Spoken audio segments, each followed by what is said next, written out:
Ever feel lost in the Bible story thinking, why does this all matter? Well, today we'll look into the developing themes to help us not miss the forest for the trees. Thanks for tuning in to the Bible Brief.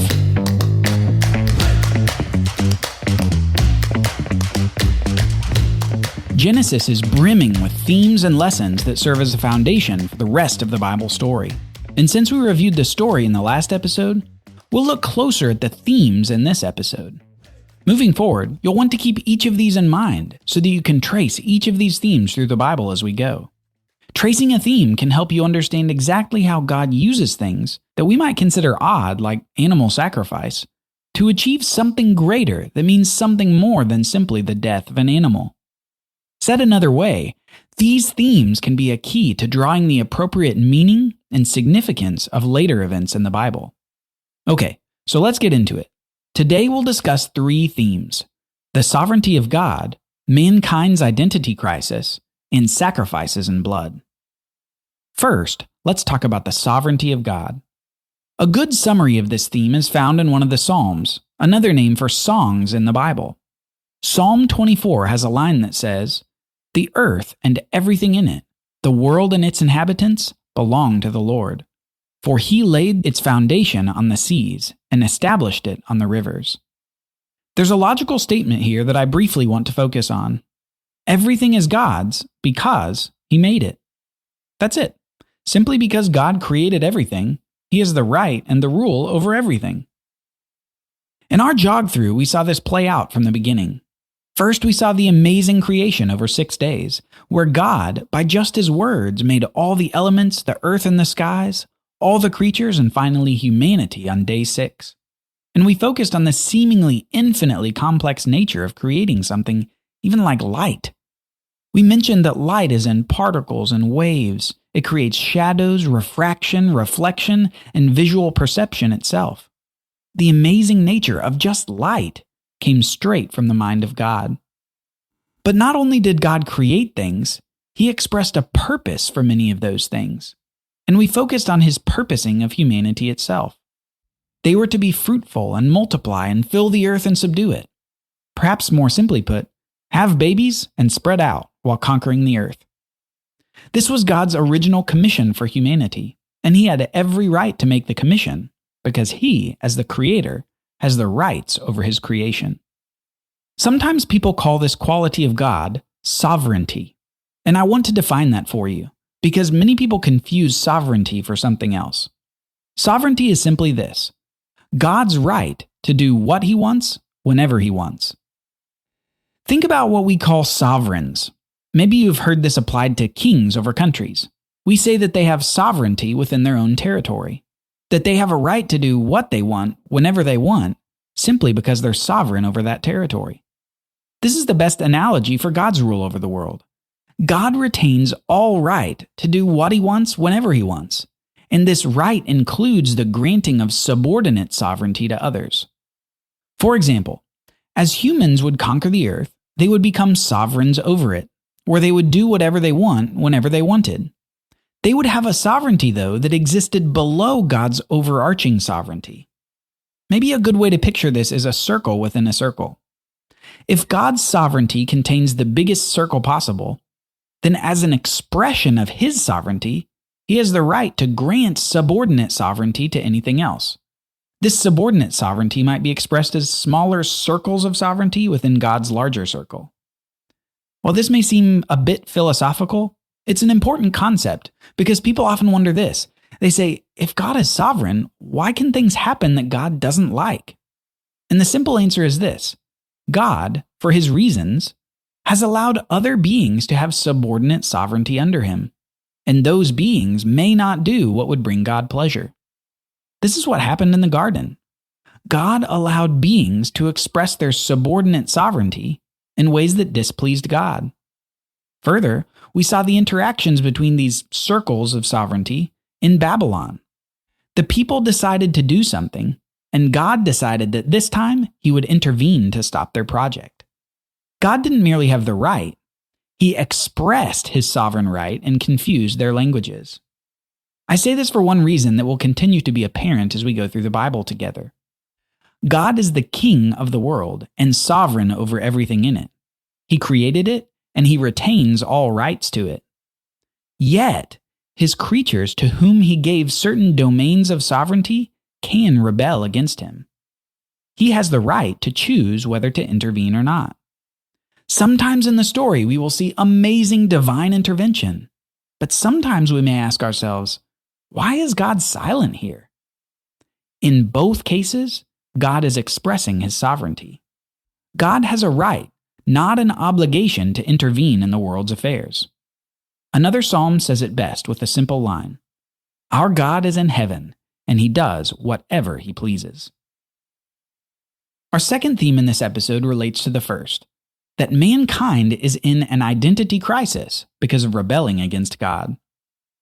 We've already discussed that God gave the man and the woman a commission to be fruitful and multiply and fill the earth and subdue it. We also saw God's expression of authoritative order with his creation of God, then the man, then the woman, and then the creatures. Remember that this authority structure was shown in the function of naming.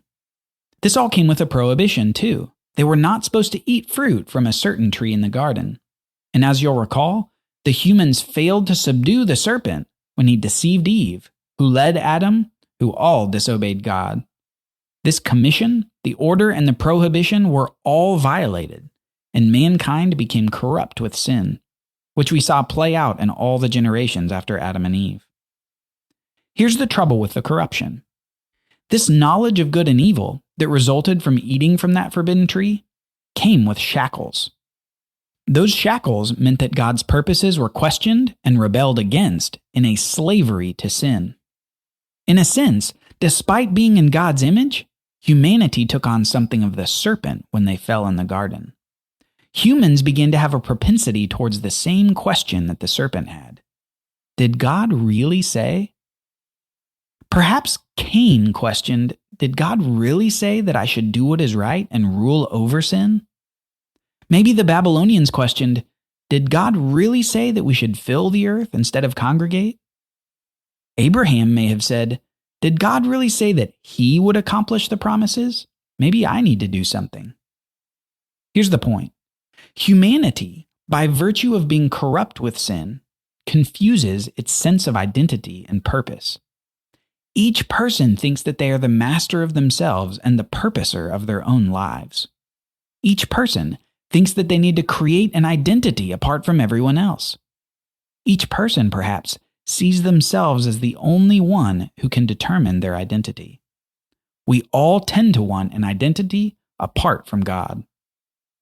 But ultimately, what we have forgotten is that identity is bestowed, not created. Identity is something given to us, not created by us. This is perhaps the great mistake of the current age. We think that identity is what we do, who our friends are, what our income is, what gender we claim, or what party we vote for. But none of this is identity. This is all action. Identity is firmly rooted and established by God. It's something that everyone receives by the simple fact of being created by God and being loved by God. Most people confuse identity with purpose. They think that if they find their purpose, that they'll find their identity. They search far and wide for the career, the spouse, the surgery, the experience, or the friendships that will somehow let them know that they've found what they are made for. But unfortunately, this gets it wrong, because purpose itself doesn't exist apart from identity. Identity contains purpose, and you can't search for identity because identity is something you're given. It's only in being given a new identity that you can be given a new purpose. A great way to think about this is with the name change of Abraham. His former name, Abram, means exalted father, where his new name from God, Abraham, means father of a multitude. God gave him a new identity which expressed a new purpose, and that new purpose led to action. Since his identity was father of a multitude, his purpose would be to follow God in faith as God worked out his promise of offspring. Eventually, that led to faithful action, resulting in the baby boy Isaac. Abraham began to express his identity because his identity contained a purpose, and that purpose caused corresponding action. I'm not going to give everything here on this, because this theme will continue to take shape as we move through the narrative. But I want you to keep your eyes open for something. Over the next several episodes, you'll begin to notice a pattern. People begin to look for identity to be given to them by things that they create. They create fake gods that give them fake identities. And these fake identities create fake purpose that betrays the depths to which fakeness has seeped into the human heart because of sin. Did God really say? Turns into, who is God anyway? We have our own. Finally, our third theme, sacrifices and blood. This subject is perhaps most alien to us in our culture. Why would anyone sacrifice animals and spread blood out? Isn't that grotesque and kind of disgusting? Well, let me tell you something you probably know already, but may not have thought about in this way. The Christian worldview has built so much of the Western world as we see it, that we've simply forgotten that sacrifice is ultimately what the Christian life is built upon. Yes, that's an odd statement, but listen to it. The Bible teaches that the once-for-all sacrifice that was needed for humanity was accomplished by Jesus. It's this reason that we think sacrifices are weird or disgusting. We are 2,000 years separated from the events that put an end to the need for sacrifices. The ultimate sacrifice was already completed by Jesus. So now, 2,000 years later, we're so distant from sacrifices that they seem alien. The beginning of the Bible, though, paints the picture of the beginnings of a system that gets fleshed out as we go through the story. The beginning of the Bible is filled with sacrifice. First, we have God slay an animal to provide a covering for Adam and Eve. Then we see Abel sacrifice the best of his flock to God. Later, we see Noah sacrifice to God after being saved from the great flood. Then we see Abraham sacrifice a ram on the mountains of Moriah. And we skipped over many other sacrifices by others in the book of Genesis. All these people had the sense somehow that it was honoring to God to sacrifice what they had. Perhaps to help us at this point in the story, I'll say this. Sacrifice shows at least two things. First, it shows that one is seeking to honor God by giving up something valuable to Him.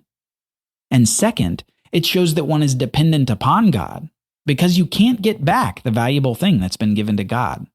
God's provision becomes the theme of every sacrifice because God is the initial provider of all good things to everyone. The question is, who will recognize that God was the giver?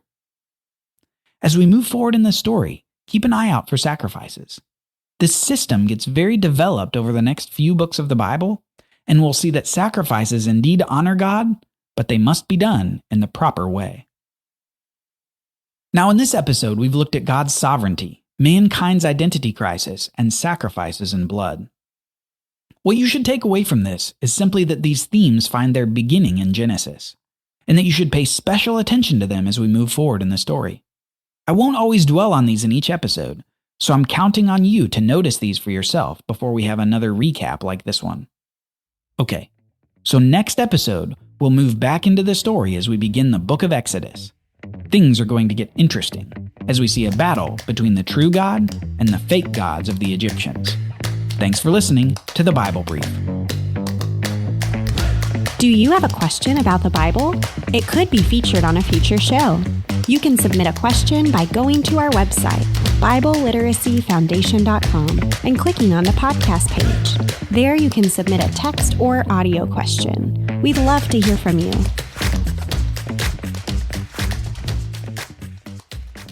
Copyright Bible Literacy Foundation 2022.